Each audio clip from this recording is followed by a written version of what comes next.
Bien, muchísimas gracias. Ya estamos en condiciones de establecer el contacto directamente con la ciudad de Tarija, la bella ciudad andaluza, que lógicamente nos trae y todas promesas de Buda, dicen, y les habíamos anunciado ya desde la semana pasada que iba a estar con nosotros la doctora Carla Herrera, quien es diabetóloga y por supuesto quiero dar la cordial bienvenida hasta Tarija. ¿Cómo está, Carla? ¿Cómo le va? Buenos días. Bienvenida al ABC de la Medicina. ¿Cómo está, Luis? Muy buenos días. Muchísimas gracias por la invitación y bueno, lo prometido es deuda. Aquí estamos para dar información a nuestra población. Hemos sufrido, pero por fin ya la tenemos. Así es que, Carlita, a ver, vamos a comenzar entrando en materia dentro de lo que significa este programa y este tema central que hemos escogido el día de hoy. Hay mucha gente que ya nos ha escrito a nuestro WhatsApp y al correo electrónico, así que voy a comenzar con esto. La diferencia que existe entre un diabetólogo y un endocrinólogo. Hay mucha gente que muchas veces confunde estas dos palabras, ¿no? Sí, así es. Bueno, la endocrinología es una rama de la medicina que va a estudiar en realidad todo el metabolismo, todo lo que significa hormonas dentro de nuestro organismo. En esta rama también está la diabetes. La diabetología como tal es una subespecialidad de la endocrinología, digámoslo así, que en nuestro país todavía no está como una residencia médica, pero bueno, en otros lugares de Latinoamérica, Argentina, Brasil, Chile y bueno, yendo más allá, México y otras partes del mundo, Europa también, ya la diabetología es reconocida como una especialidad. Entonces, en Bolivia todavía no tenemos la formación como especialidad, pero sí en otras partes del mundo. Y bueno, gracias a Dios pudimos hacer la especialidad con unas becas en Argentina y en México, entonces, bueno, estamos acá para poder ayudar, ¿no? La diabetología en realidad lo que estudia es la patología de la diabetes como tal, no solamente en la alteración metabólica, sino también en las complicaciones que puede llegar a tener esta patología. Y obviamente se apoya siempre en la rama, porque nosotros tenemos una formación multidisciplinaria, se apoya en las ramas de la endocrinología, la nefrología, neurología y bueno, otras ramas como la nutrición, psicología y diferentes profesionales que forman el equipo para poder tratar a un paciente con diabetes. Es importante saber todo eso y lógicamente existe una alarma, ¿no? Por el nivel porcentual de gente que ya cuenta con diabetes en nuestro país, en nuestro medio, y muchas otras de las personas que desean saber qué es la diabetes en sí, ¿no? Porque muchas veces se han escuchado en diferentes medios de comunicación, lógicamente, tratar de orientar de esa forma. Y el ABC de la medicina está para eso, ¿no? ¿Qué es la diabetes? Por favor, para que la gente ya vaya entrando en materia misma, ¿no? Claro que sí. La diabetes es una enfermedad crónica no transmisible que ha tomado un impulso muy importante en los últimos 10 años, por ejemplo. Se ha visto que la diabetes ha aumentado en nuestra población en general, no solamente afectando a adultos, sino también a niños por nuestro mal hábito de alimentación principalmente. La diabetes, al ser una enfermedad crónica no transmisible, tiene diferentes signos y síntomas, como por ejemplo mucha sed, muchas ganas de ir al baño a orinar, pérdida de peso excesiva y mucha hambre. Es llamada la enfermedad de las 4 P's: poliuria, polidipsia, polifagia y pérdida de peso. Entonces, nosotros al tener cualquier sintomatología podemos hacer un diagnóstico diferencial, ¿no? Obviamente también la diabetes tiene factores genéticos de importancia, ya sean padre, madre o familiares de línea directa, que pueden incidir en la aparición de esta patología, pero no es determinante, ¿no? Por ejemplo, si yo tengo el papá o el abuelo que tiene diabetes, no quiere decir que yo también vaya a desarrollar diabetes. Sí lo haré si no me cuido, si no tengo un buen plan de alimentación, si mi alimentación no es ordenada y bueno, diferentes factores, ¿no? Que van a condicionar a que tenga diabetes, pero no es una regla general. Ahora, al ser una enfermedad crónica no transmisible, también es una enfermedad silenciosa que muchas veces se puede debutar o dar el hallazgo por medio de un examen de laboratorio donde nosotros medimos el azúcar, que se llama glicemia. Antes de entrar en diabetes, nosotros entramos en una resistencia a la insulina o en un desorden metabólico bastante importante. Nuestro cuerpo, nuestro organismo hace que, se vaya compensando.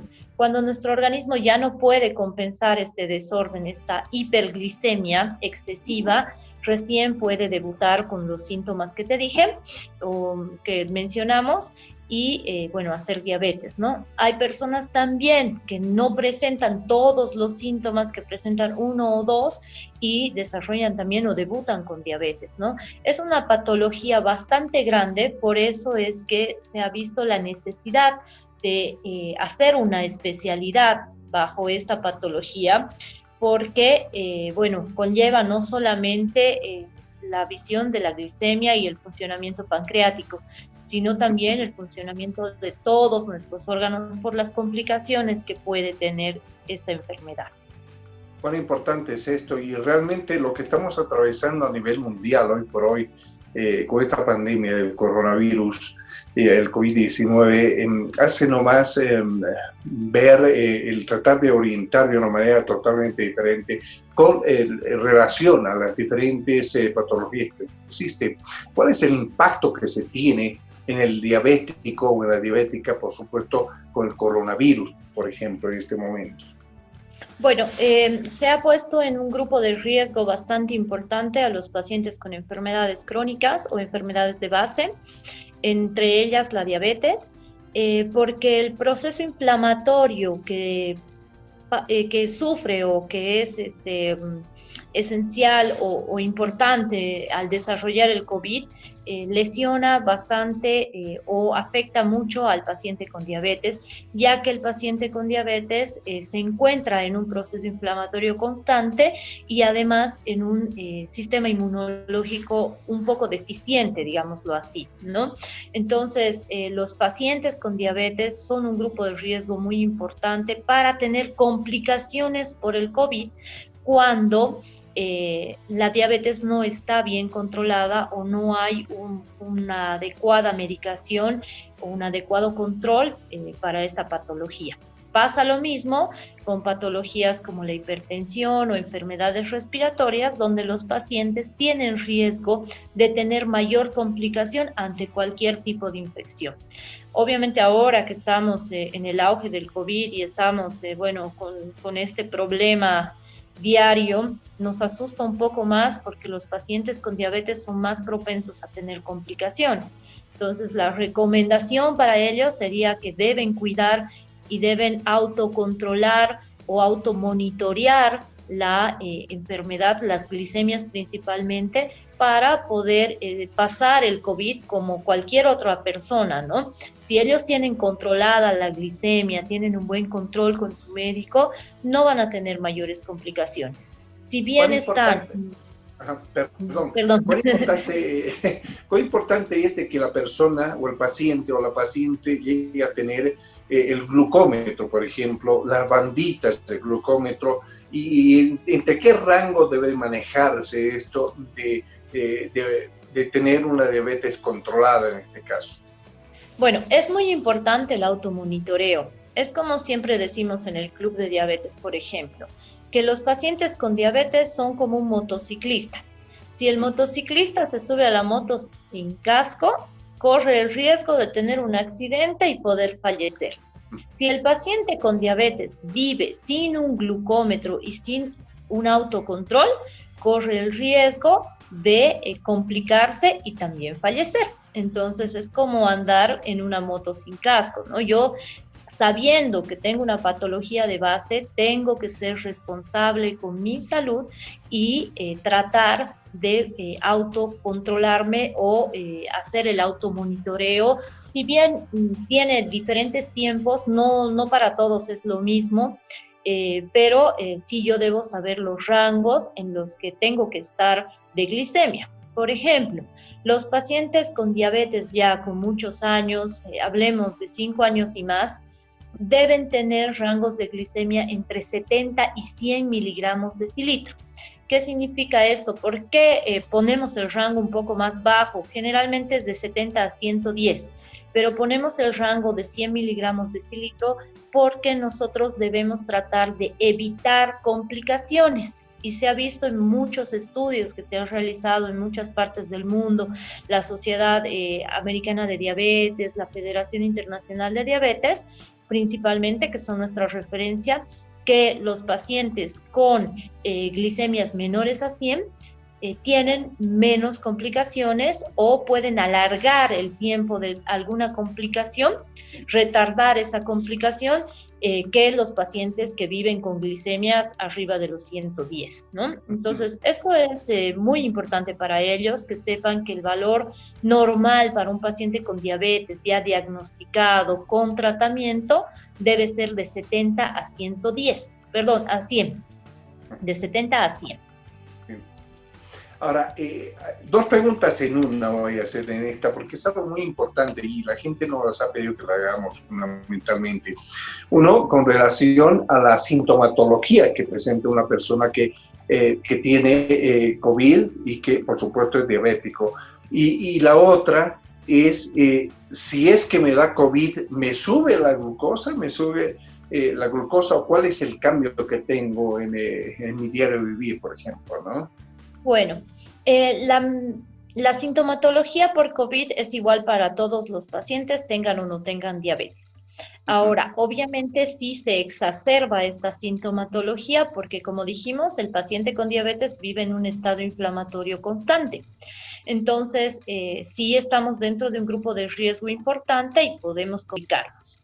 Ahora, virus y bacterias o cualquier tipo de infección generalmente necesitan azúcar para proliferar.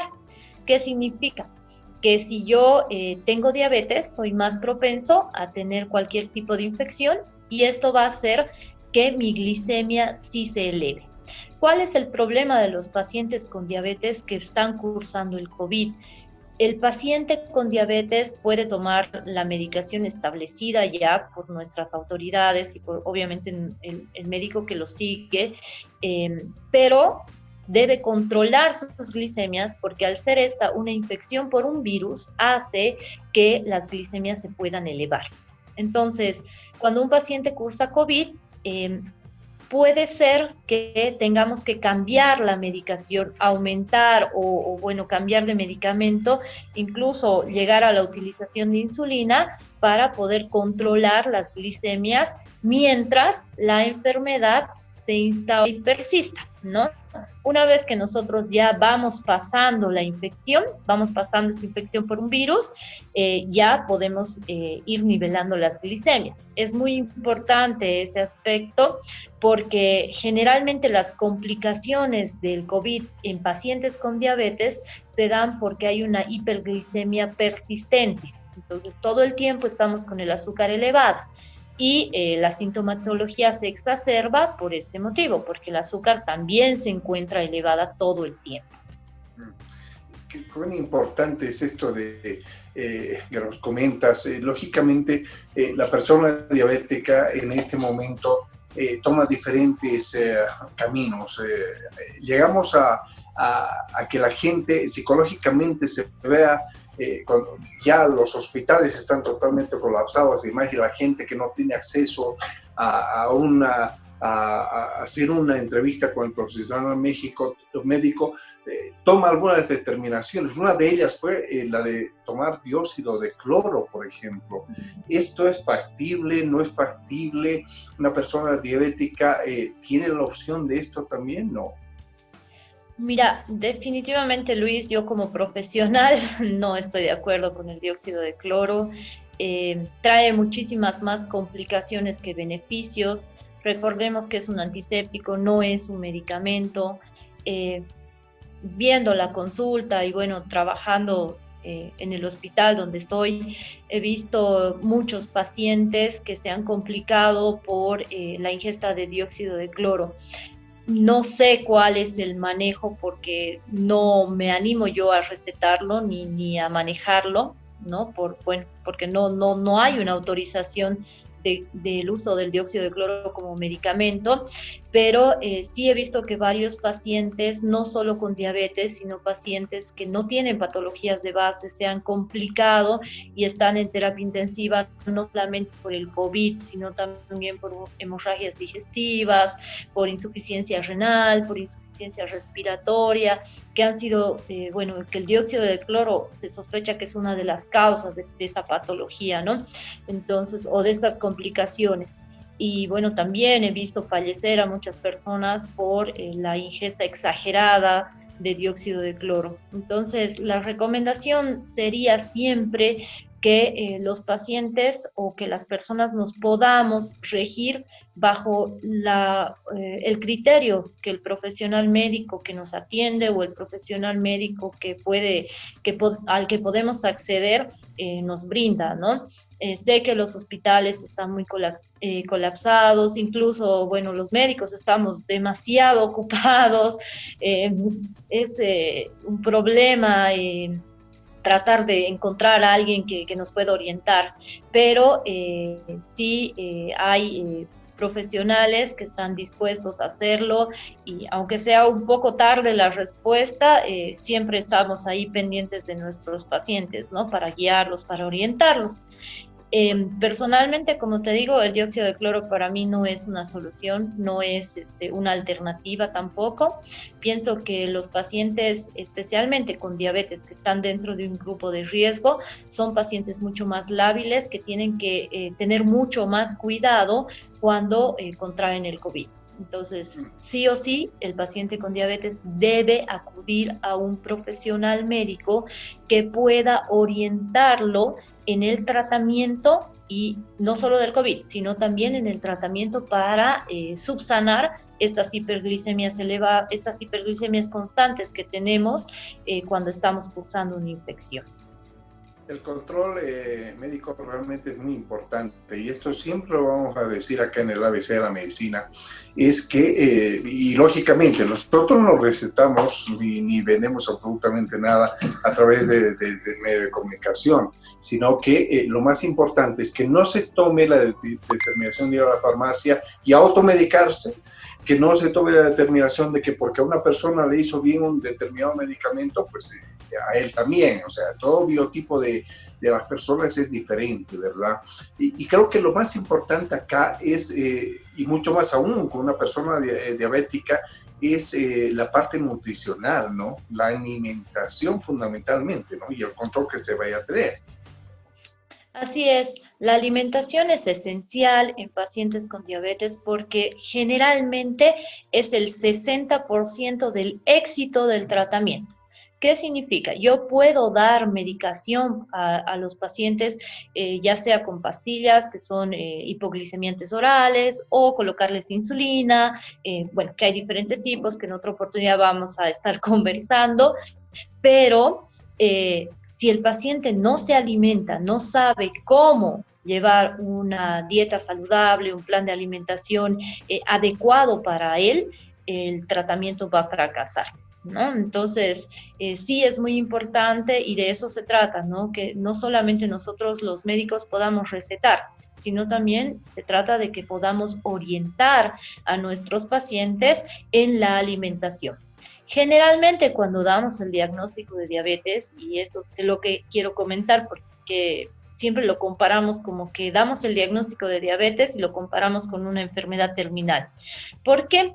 Porque el paciente sale del consultorio con un gran no en la cabeza, porque no puede comer esto, no puede comer el otro, no puede hacer esto, no, o tiene que dejar de comer el azúcar, o tiene que dejar tal cosa, o lo que le gusta.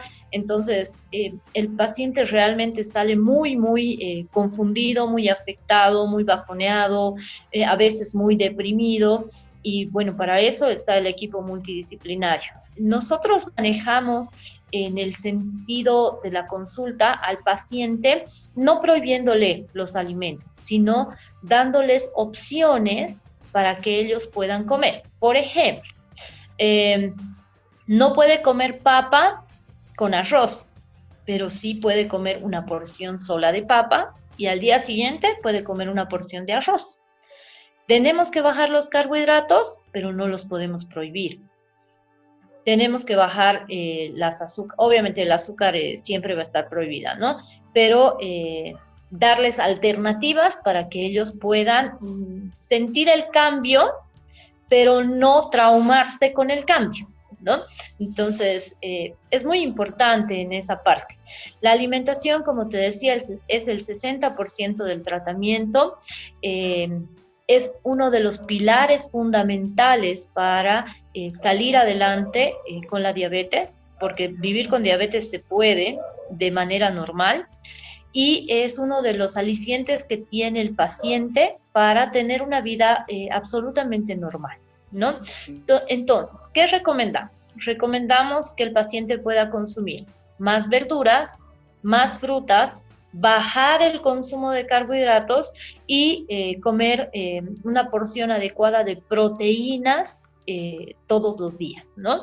Porque nuestro cuerpo necesita esto, necesita carbohidratos, necesita fibra, necesita proteína, porque es con lo que nosotros nos movemos, es con lo que nosotros podemos funcionar día a día. En los pacientes con diabetes, sí bajamos el consumo de grasas, bajamos el consumo de aceites, anulamos el azúcar, porque, bueno, sabemos que es dañina, ya sea el azúcar blanco o morena, tiene la misma cantidad de carbohidratos, y lo que necesitamos en la diabetes es bajar el consumo de carbohidratos. Exacto, porque no debemos confundir. Lógicamente, cuando uno comienza la diabetes, hasta llegar a ser insulinodependiente también, ¿no? Que ya es un rango bastante preocupante y lógicamente de mucho más cuidado en cuanto al manejo de la diabetes, ¿no?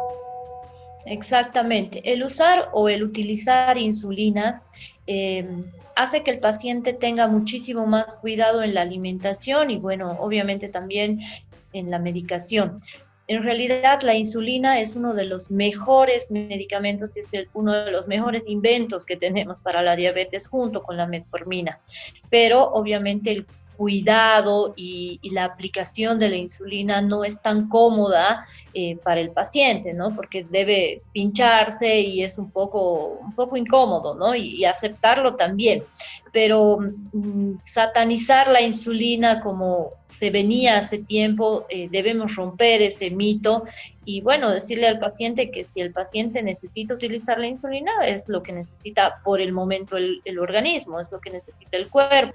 Y, bueno, se irá viendo más allá porque las evaluaciones de los pacientes con diabetes generalmente son al principio cada 15 días, después vamos mes a mes, luego cada 2 meses y, bueno, así sucesivamente.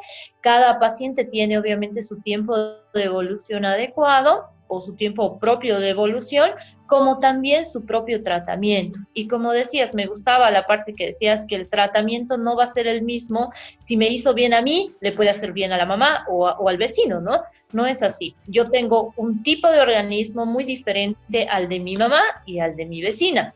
Entonces, obviamente voy a tener un tratamiento diferente al de ellas, ¿no? Y esto es lo que siempre recalcamos, que el paciente con diabetes es un paciente único, tanto en su tratamiento como en su plan de alimentación, porque no todos realizamos la misma actividad física ni tenemos el mismo nivel de estrés, que también influye bastante para, bueno, medir las glicemias, especialmente, o influye mucho en las glicemias, porque al secretar varias hormonas, nosotros también hacemos que nuestra glicemia pueda subir, ¿no? Cuando estamos en un periodo de estrés excesivo. Incluso se ha hablado mucho de la diabetes nerviosa. Estamos por ahí como que tratando de explicarles que la diabetes nerviosa no existe, sino que al estar en un extremo estrés, nosotros producimos muchas hormonas que hacen que también nuestro páncreas se pueda alterar al producir la insulina. Y este conjunto hormonal puede desencadenar en nosotros la diabetes. También se ha hablado bastante tiempo, o en este tiempo, ¿no? Que los pacientes que han cursado con COVID, que no tenían diabetes, podrían terminar con una diabetes tipo 2, ¿no? Sí, se ha visto que pacientes que no tenían pueden estar con diabetes ahora por el uso exagerado de corticoides que debemos utilizar en el COVID, que es parte del tratamiento, ¿no? Entonces, no todos los organismos van a actuar o van a responder de la misma manera.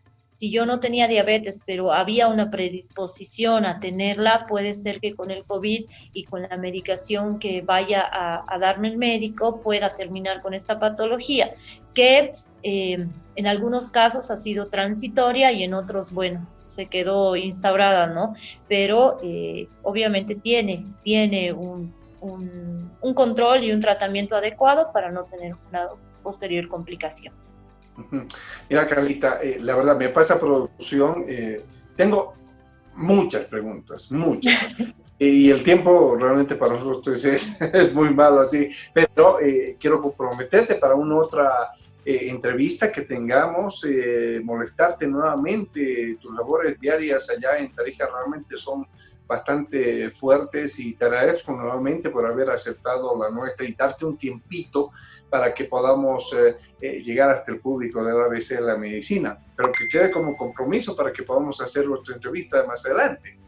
Claro que sí, Luis, con muchísimo gusto, no es molestia, estamos para ayudar, si bien ahora estamos un poco apretados de tiempo, pero era una deuda, una promesa que había que cumplir y la verdad es que es con muchísimo gusto, si nosotros podemos colaborar con toda la gente que nos necesita, lo hacemos de manera desinteresada porque esta es nuestra profesión y esto es lo que amamos hacer. Así es, Carlita, muchísimas gracias, de todo corazón. Yo me comunico días antes para que podamos acordar una nueva entrevista. Te agradezco muchísimo y por supuesto un saludo muy cordial hasta la bella Tarija, hasta la ciudad andaluza y bueno, que estés bien, que Dios te bendiga siempre. Muchísimas gracias, Luis. Invitarlos también, por favor, a que puedan formar parte de nuestro club de diabetes. Ya tenemos 2 grupos de WhatsApp porque ya están bastante llenos. Entonces, invitarlos para que puedan formar parte de nuestro club. Mándenme un mensajito al celular para que yo les pueda pasar el link y puedan formar parte del club al 701-69765 o nos puedan buscar en el Facebook por medio de la página que es Club de Diabetes Solo Una Gota o Diabetóloga Doctora Carla Herrera. Con mucho gusto vamos a estar orientándolos en este tema de la diabetes y bueno, paso a paso vamos a ir aprendiendo juntos lo necesario para que podamos tener un estilo de vida, un adecuado estilo de vida todos. Oh, qué bueno, qué bueno. Y bueno, el compromiso nuestro para coadyuvar el trabajo de ustedes, Mil felicidades y lógicamente lo vamos a ir pasando también constantemente acá en el programa para que la gente, los pacientes que estén con diabetes, lógico, vayan a formar parte de este club. Muchísimas gracias. Un enorme saludo a toda Bolivia, a todos los rincones de nuestro bellísimo país.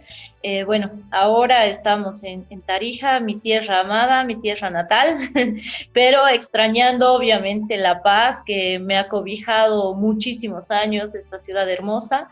Y bueno, mandarles muchos saludos y muchos abrazos a ustedes también. Cuídense mucho, mantengamos nuestras medidas de bioseguridad y bueno, hagamos lo que nuestros profesionales médicos siempre nos recomiendan, lavarse las manos, utilizar el barbijo, la distancia social y para nuestros pacientes con diabetes el automonitoreo que es muy importante. Así es. Muchísimas gracias, Carlita. Un saludo cordial. Estuvo la doctora Carla Herrera con nosotros acá en el ABC de la medicina. Un saludo cordial. Nosotros seguimos en el ABC.